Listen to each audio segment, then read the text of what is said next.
আগামীকাল বরিশাল যাচ্ছেন প্রধানমন্ত্রী তারেক রহমান। সফরকে ঘিরে দক্ষিণাঞ্চলে উৎসব আমেজ।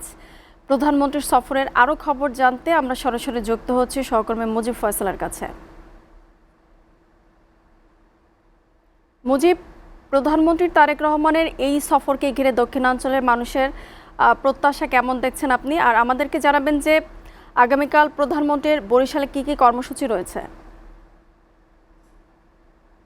জি মুনি, আপনাকে ধন্যবাদ। রাতকালী বরিশালে প্রধানমন্ত্রী আগমন করবেন, ইতিমধ্যেই সকল প্রস্তুতি নেওয়া শেষ হয়েছে। কিন্তু আমরা আপনাকে এবার যদি দেখাতাম যে প্রতি বছর প্রধানমন্ত্রী আসলে যে ভিন্নতা থাকে, ব্যানার, ফেস্টুন এবং বিভিন্ন নেতাকর্মীদের আগমন উপলক্ষে যে স্থানে যে ব্যানার থাকে, ফেস্টুন থাকে, সেগুলো কিন্তু একেবারেই নেই। একেবারে ভিন্ন প্রোগ্রাম।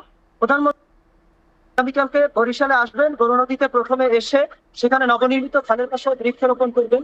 আর মূলত বরিশালে আগমনটা বৃক্ষরোপণ উপলক্ষেই তিনি রেখেছেন। সেখান থেকে সরাসরি বরিশাল সিটি কর্পোরেশনের এরিয়ায় 30 গোডাউনে সেলফি রোডে তিনি আসবেন, সেখানে বৃক্ষরোপণ করবেন। এরপরে তিনি সার্কিট হাউসে কিছুক্ষণ রেস্ট করবেন। বিকাল 3টা কিংবা 3:30 আমরা জানতে পেরেছি যে শিল্পকলা একাডেমিতে বিএনপির নেতাকর্মীদের সাথে তিনি বসবেন এবং আলোচনা করবেন।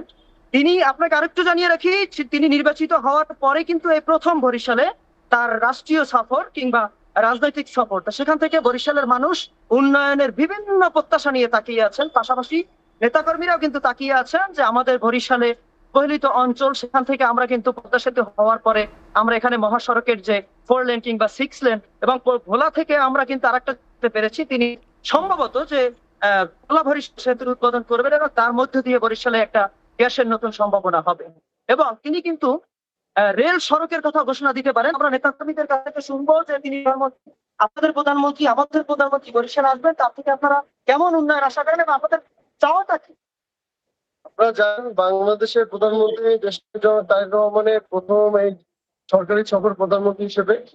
তিনি বরিশালে এই এক সরকারি সফরে আসছেন। পাশাপাশি বিকাল 3টায় এখানে আমাদের শিল্পকলা একাডেমিতে একটা সাংগঠনিক সভা আছে বিএনপি অঙ্গ সংগঠন নিয়ে।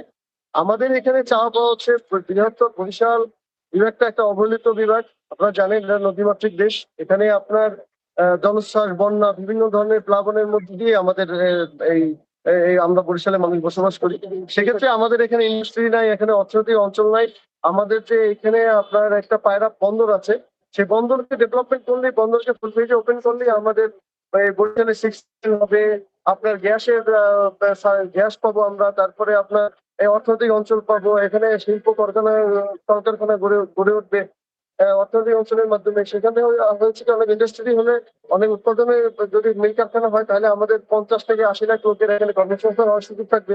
এইগুলোই আমাদের চাওয়া পাওয়া।